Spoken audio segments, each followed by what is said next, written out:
Assalamualaikum warahmatullahi wabarakatuh. Selamat pagi, salam sejahtera, Om Swastiastu, Namo Buddhaya, salam kebajikan untuk kita semua. Yang saya hormati Bapak PJ Gubernur Aceh, Dr. Safrizal. Yang saya hormati staf ahli khusus Menteri Luar Negeri, Bapak Mushin Shihab. Friends of Aceh, great friends of Indonesia, Ambassador of Morocco, His Excellency Wadi bin Abdullah, Deputy Ambassador of Turkey, Rashad Ugur, His Excellency, Consul General of the United States in Medan, Mr. Bernard Wadan, Mayor of Southeast District of Singapore, Mr. Muhammad Fahmin bin Alman, all the other Consul Generals that have not made it to my list, but I know you are here. Thank you so much for being here today. Para rektor yang saya hormati dan yang saya perlukan karena di dalam pekerjaan saya sehari-hari untuk mengabdi terhadap pendidikan tinggi di Indonesia, sangat diperlukan bantuan dari bapak-bapak rektor, ibu-ibu rektor, seluruh dosen, seluruh mahasiswa peneliti yang mungkin hadir pada hari ini, Bapak Rektor UIN Araniri, Bapak Mujibur Rahman, Universitas Teuku Umar, Bapak Ishak Hasan, Bapak Rektor Universitas Syah Kuala, yang mewakili, dan juga terutama sekali kepada para pemimpin kita yang sudah banyak berbuat sekali untuk Aceh, Bapak Menteri Pan-RD Kabinet Indonesia Bersatu, Bapak Aswar Abu Bakar, Bapak Menteri BUMN Kabinet Indonesia. Aceh ada sumbangsih langsung terhadap Astacita yang ditentukan, dan dalam membangun Astacita ini juga akan membangun Aceh. Yang Astacita nomor 2, memantapkan sistem pertahanan keamanan negara dan mendorong kemandirian bangsa melalui swasembada pangan, energi air, ekonomi kreatif, ekonomi hijau, dan ekonomi biru. Perguruan tinggi sangat berperan terhadap pembangunan seluruh ekonomi ini. Yang ketiga, meningkatkan lapangan kerja yang berkualitas, mendorong kewirausahaan, mengembangkan industri kreatif, dan mengembangkan pengembangan infrastruktur. Ini juga sangat diperlukan oleh dan juga sangat diperankan oleh universitas dan riset yang ada di universitas. Tentu saja memperkuat pembangunan sumber daya manusia, sains, teknologi, pendidikan, kesehatan, prestasi olahraga, kesetaraan gender, serta penguatan peran perempuan, pemuda, dan penyandang disabilitas. Ini juga akan saya sentuh pada pembicaraan hari ini. Lalu juga membangun dari desa, dari bawah untuk pemerataan ekonomi dan pemberantasan kemiskinan. Itu juga akan saya singgung hari ini, dan tentu saja melanjutkan hilirisasi dan industrialisasi untuk meningkatkan nilai tambah di dalam negeri. Semua Astacita ini penting, tetapi yang beberapa yang saya sebutkan, mudah-mudahan dalam presentasi saya hari ini menggunakan data-data yang sudah saya analisa di Aceh langsung, bisa memberikan gambaran terhadap peta perjalanan kita di masa depan. So, how can we actually realize this 8 Astacita that has been done by Mr. Prabowo Subianto. Aceh tentu saja seperti, mohon slide berikutnya, slide sebelumnya.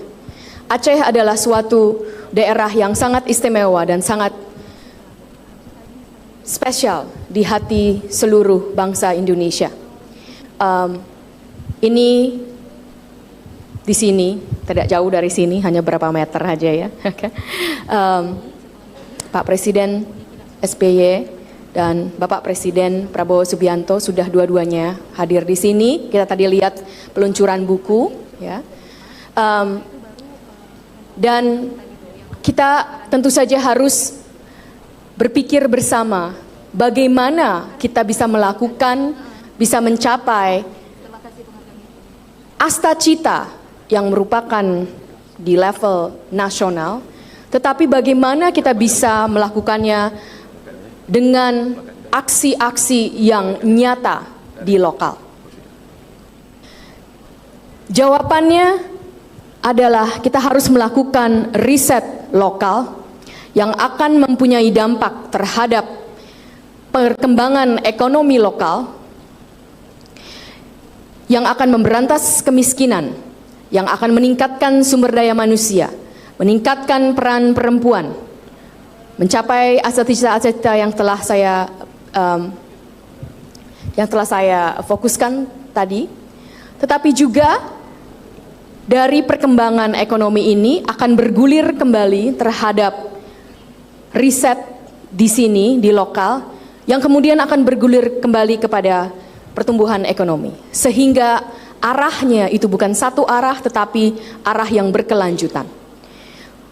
Berkelanjutan adalah sesuatu yang harus kita pikirkan sekarang, sehingga apapun yang kita lakukan itu tidak hilang begitu itu dicapai, tetapi mendukung dan mensokong yang lain-lainnya sehingga itu terus berkelanjutan.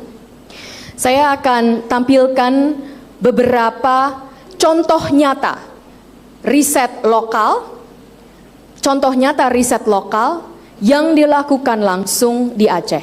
Ini tentu saja karena waktu saya tidak bisa melihatkan seluruh riset-riset yang sudah dilakukan di Aceh, tetapi hanya bisa sebagian, tapi banyak lagi lainnya. Kita mulai dari 3 ini.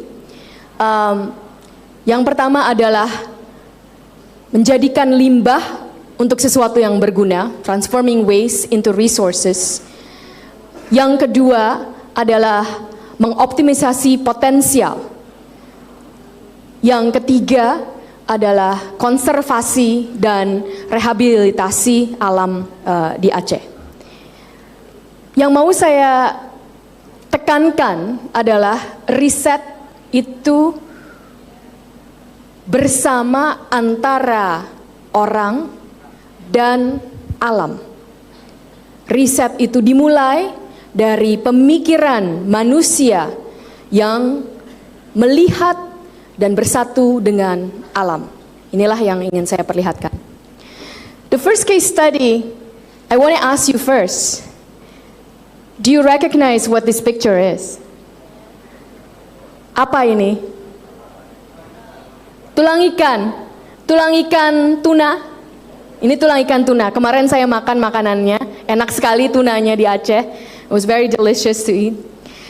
Tetapi tahukah Anda bahwa setiap 3 ton ikan tuna yang besar, setiap 3 ton ikan tuna itu 50% atau 1,5 tonnya itu adalah sampah. Atau yang biasa kita pikirkan menjadi sampah. Tulang-tulang ini. Tetapi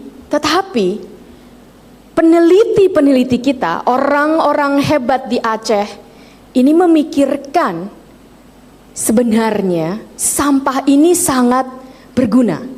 Jadi bukannya dibuang ke tong sampah, bahkan ini menjadi ada harganya. Lokal riset, lokal ekonomi. Apa harganya? Lanjut. Itu bentuknya adalah, bentuk akhirnya ini yang namanya cola fish. Ini sementara packagingnya seperti ini, saya harap akan bahkan lebih berkembang lagi. Tetapi mari kita lihat sainsnya, mari kita lihat teknologinya. Apa sebenarnya kenapa sampah dari tulang-tulang itu ternyata sangat berguna? Bayangkan ini sampahnya 50% ya. Kalau kita lihat bahwa 40 gram tulang dan kulit tuna itu bahkan bisa menghasilkan sebesar 3,89 gram dan 4,56 gram kolagen. Bapak Ibu sekalian sudah pernah dengar yang namanya kolagen? Pernah? Oke, mungkin saya dengar lebih banyak dari ibu-ibunya nih. Why? Because collagen is really important for skin and anti-aging.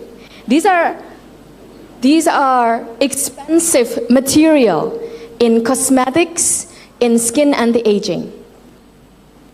Jadi kenapa, apa hubungannya antara ikan tuna, sampahnya ya, bukan dagingnya ya, apa hubungannya antara tulang, what is the relationship between the bones of tuna fish with the bones that usually are just thrown away to collagen? Well, collagen comes from the bones. There are so much collagen inside the bones. Bahkan kolagen dari kulit dan tulang, dan juga kulit ya, dari kulit dan tulang tuna itu mirip dengan kolagen komersial yang dengan komposisi utama adalah glisin dan prolin. Ini saya juga nggak gitu terlalu ngerti, ini orang-orang hebat yang meneliti, tetapi intinya itu sampah ternyata itu berharga. Dari alam yang kita buang, yang kita pikirkan, dengan orang-orang hebat, peneliti-peneliti langsung di Aceh melihat kesempatan-kesempatan ini dan mengubahnya menjadi sesuatu yang berharga. Dan kalau kita kembangkan lebih lagi, memang belum kita scale up, tapi inilah tugas dari Kementerian Dikti Saintek yang ingin membantu supaya kita bekerja bersama hingga ini bisa menjadi suatu industri. Karena nilai jual ekonomi dari kolagen itu tinggi. Inilah orang-orang hebat yang saya tahu dari program yang namanya Kedai Reka yang sudah dilakukan. Para peneliti-peneliti kita yang sampai saat ini juga terus, mungkin ada di sini juga beberapa, yang meneliti tentang kolagen dari ikan tuna. Nah ini kembali lagi, ini semuanya adalah terjadi di Aceh. Ikan tuna itu hasil dari Aceh. Risetnya dilakukan oleh peneliti-peneliti di Aceh. Dan tentu saja kita harapkan ini akan menjadi perputaran ekonomi yang membawa kemakmuran bagi Aceh. Itu baru contoh pertama ya, dari sampah. Yang kedua, ini sangat terkenal. This one is very well known. So friends, you may have heard about patchouli. In Indonesian is nilam. Patchouli, this is a very well known example from how the research in Aceh that make use of the natural potential, the potentials of the nature in Aceh can really develop into something that's very useful. Kembali lagi, polanya sama seperti yang sebelumnya.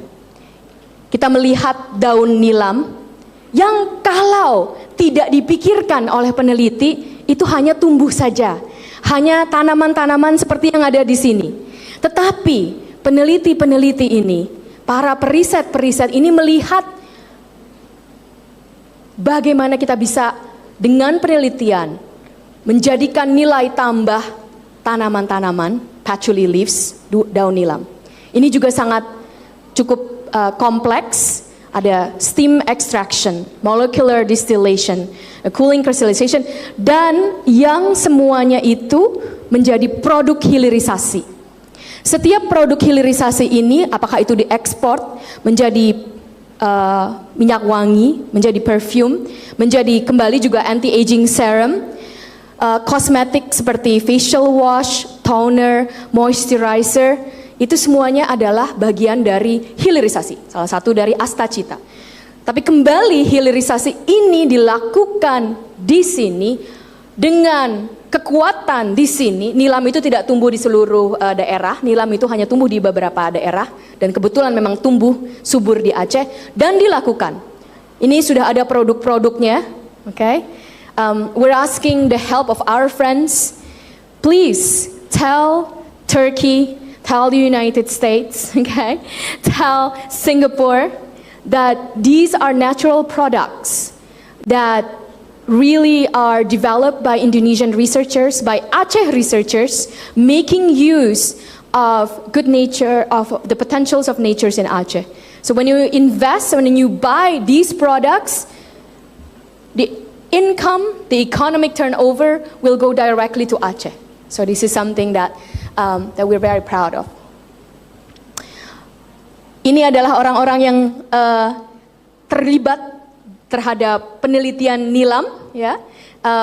Ada banyak lagi, tetapi yang bisa saya tampilkan ini misalnya Koperasi Elixir de Gallo ini juga sudah mengekspor penampilan kita. Tetapi juga yang sangat ingin saya tekankan, petani kita juga terlibat dalam perputaran ekonomi nilam. Kebetulan saya sendiri sore hari ini akan datang ke desa mengunjungi petani untuk melihat bagaimana pertumbuhan dan bagaimana apa yang dialami petani-petani ini yang bekerja sama langsung dengan peneliti-peneliti yang dilakukan oleh universitas-universitas. Jadi the farmers are directly involved and they directly benefit from the research that is done locally in Aceh. Contoh yang berikutnya, Aceh itu sangat kaya, sangat indah, terutama sekali juga dari lautnya, tentang koralnya, ya. Tetapi sangat ada kesulitan untuk mengetahui apa yang di bawah laut. Karena yang di bawah laut itu kita tidak kelihatan. Dan untuk bisa mendeteksi koral umurnya berapa, apakah ada yang sakit, ataukah ada yang hampir punah sehingga perlu diperbaharui. Kenapa? Itu semuanya harus didata. Pendataan itu tidak mudah. Nah, peneliti-peneliti ini adalah menggunakan artificial intelligence, menggunakan AI untuk mendata dan menganalisa koral-koral dan reef growth kita, pertumbuhan dari koral-koral di sekitar Aceh. Yeah. So some researchers are using artificial intelligence to monitor and assess the coral reefs in the sea area nearby Aceh. Apakah ini akan menjadi perputaran ekonomi? Tentu saja, karena seperti yang kita tahu, pariwisata sangat berkembang di daerah-daerah yang punya coral reef yang bagus, dan kita juga harus bisa melihat bagaimana dampak sustainability dari pariwisata tersebut. Jadi kalau kita punya pendataan yang sangat tepat, itu akan membantu apa saja yang perlu kita lakukan untuk tetap menyelamatkan, untuk tetap menjaga dan melestarikan koral-koral di perairan Aceh. Again, these are the researchers, these are the people who are together with nature, thinking about how they can preserve nature and how the science and technology is helpful to preserve nature that can gives rise to the economy in Aceh. Bahkan riset yang dilakukan itu bukan saja di perguruan tinggi, bukan saja di universitas, tetapi juga di sekolah-sekolah vokasi. Saya akan memperlihatkan dua contoh dari riset di sekolah vokasi yang membawa dampak langsung terhadap teknologi yang khusus dilakukan dan juga dilakukan di Aceh dan ada punya potensi untuk membawa perputaran ekonomi di Aceh. So, again, we start with the nature. Cocoa fiber and cocoa peat production. These are something that Aceh is very abundant of, but it needs to be done in a technological and scientific way so that you can actually get high economic value from it. So the researchers, what they have done is with the technology that dari Politeknik Negeri Lok Semawe.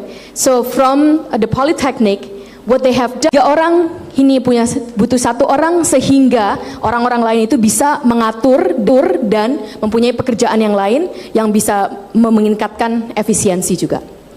Inilah contoh nyata bahwa riset yang dilakukan terutama sekali langsung untuk lokal Aceh akan membuat perputaran ekonomi di Aceh. Berikutnya, kemarin saya makan malam, saya sebut lagi.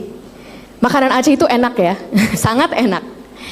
What is the secret that Aceh's food is so good? The secret is in the spices, ya. Rempah-rempah itulah yang memang dari zaman dulu sekali begitu sangat terkenal di Aceh. Aceh punya rempah-rempah yang begitu kaya yang membuat makanan apapun di Aceh, dari mie-nya sampai kopinya juga. Padahal kopi nggak pakai, kadang-kadang kopi juga bisa dipakai ditaruh rempah ya. Itu semuanya sangat enak, ya, sangat enak. Tetapi kita menariknya, spices, there's science behind spices. Ya, there is science behind spices. You need technology in order to get from nature to the spices. Kembali lagi, dari natura alami yang ada di Aceh, kita tidak, itu tidak di, rempah-rempah itu tidak langsung ada, tidak langsung dipetik. Itu harus diolah. Dan pengolahan yang menggunakan teknologi itu akan lebih berhasil. Misalnya satu kelemahan, tetapi yang ini satu kelemahan yang menantang para peneliti kita itu, rempah-rempah itu dari tumbuhan harus dikeringkan. Tetapi kalau dikeringkan hanya dengan matahari, itu prosesnya lama dan hasilnya tidak terlalu banyak. Sehingga peneliti-peneliti di Politeknik Negeri Semewe itu memikirkan bagaimana kita menggunakan teknologi yang namanya drying blower untuk meningkatkan efisiensi pengeringan, to increase the efficiency of drying for the spices, ya. Dan ini 7 kali lebih efektif daripada kalau pengeringannya pakai matahari, dan ada perhitungan sementara di lokal ekonomi setempat yang memproduksi rempah-rempah dan mengeringkan rempah-rempah ini naik sebesar 42%. Ya. Ini contoh yang kedua. Itulah contoh-contoh yang saya berikan, riset yang dilakukan langsung di Aceh dan membuat perputaran ekonomi di Aceh. Potensi Aceh begitu besar. Inilah data sementara yang diberikan oleh mitra dunia usaha, dunia industri yang dilakukan oleh kementerian kami. Ini baru saja pemetaannya, hanya di Aceh saja. Kita begitu punya banyak potensi, dari pelabuhan, peternakan, panas bumi, sentra kopi nasional, lumbung bawang, asiri, lobster, cabai, perkebunan, hilirisasi pertanian, perikanan, migas, kawasan dan juga wisata. Semua itu perlu penelitian. Semua itu perlu riset lokal. Kenapa? Karena tanpa riset nilai ekonominya akan rendah. Tetapi begitu ada riset, itu akan meningkatkan nilai ekonomi, sehingga investasi yang dimasukkan kepada riset itu akan jauh, akan cepat return of investment-nya. Saya juga ingin mengambil kesempatan ini untuk menonjolkan peran perempuan di Aceh. Perempuan adalah bagian yang sangat penting di Aceh, dan kita masih punya potensi-potensi untuk melibatkan perempuan-perempuan di Aceh yang sangat hebat.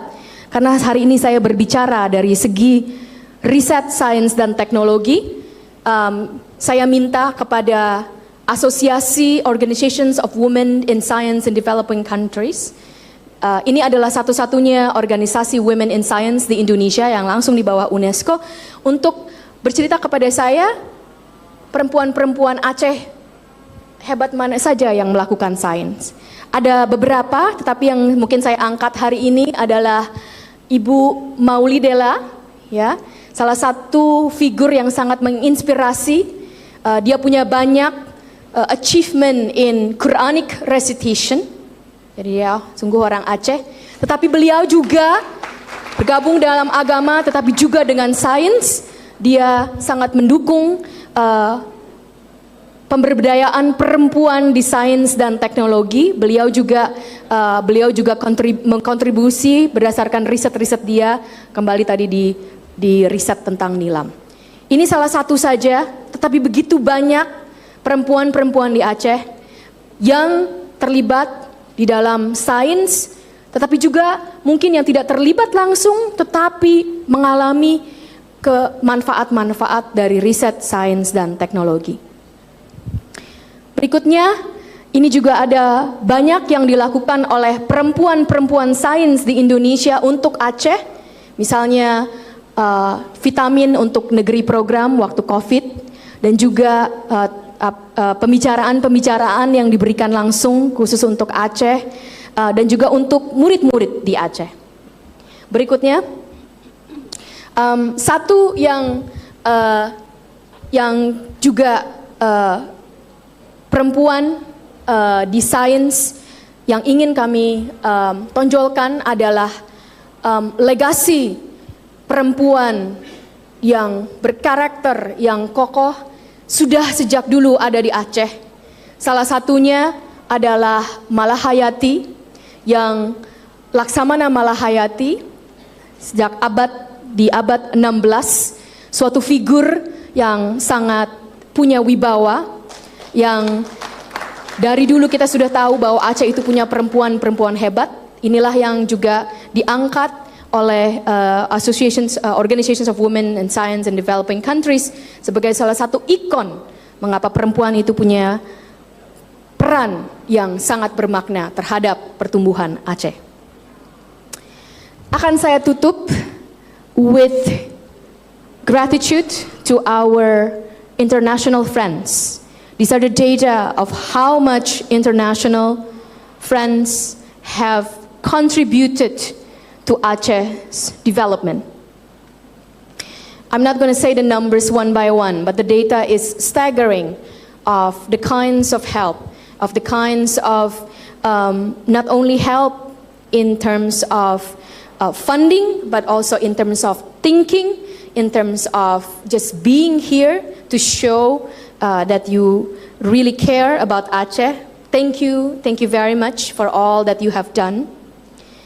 Next, and I want to connect this with the local assets.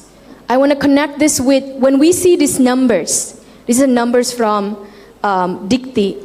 Usually when we see the numbers, we only see, oh, there are 73 universities in Aceh. There are 3,434 in Aceh. Faculty in Aceh. There are 380 program of studies in the higher educations in Aceh. But I want to appeal to all of us, international, local, Pak PJ Gub, seluruh pemerintah daerah, to look at these numbers before that. Sorry, go back to before. To look at these numbers, to look at the numbers of the universities, to look at the numbers of the universities as assets. These are not statistics. These are your assets. Local governments, when you have problems, when you have difficulties, do you know what you can do? You can ask the universities to help them solve it for you. You can ask the researchers locally to tell you what kind of things that they can do together with you, together with the industry, to actually build Aceh, to do research for Aceh that will increase the economy of Aceh. So I want to complete this by saying the local research in universities, whether that is universities that is under the Ministry of Religion, under the Ministry of Higher Education, Science and Technology, the research that's done in vocational schools, those are all your assets, those are all Aceh's assets, those are all our assets, and this is going to bring economic growth for everyone in Aceh. It is time to invest now in research. Why? Because the research is the one that is going to give you sustainability. Inilah waktunya kita memikirkan begitu hebatnya sumber daya manusia yang ada di Aceh, yang ada di universitas kita, yang bersama, baik itu dari industri, dari pemerintah daerah, dan bersama dengan masyarakat di sekitar, dengan universitas-universitas, kita harus bersama untuk melihat begitu kayanya Aceh, menghilirisasi dan juga melakukan riset-riset yang membawa pertumbuhan ekonomi untuk Aceh. Sebagai kata penutup, Bemurah Rasuki, Bapumanyang Umue, Bumui Bahagi. Aceh kuat, Indonesia maju.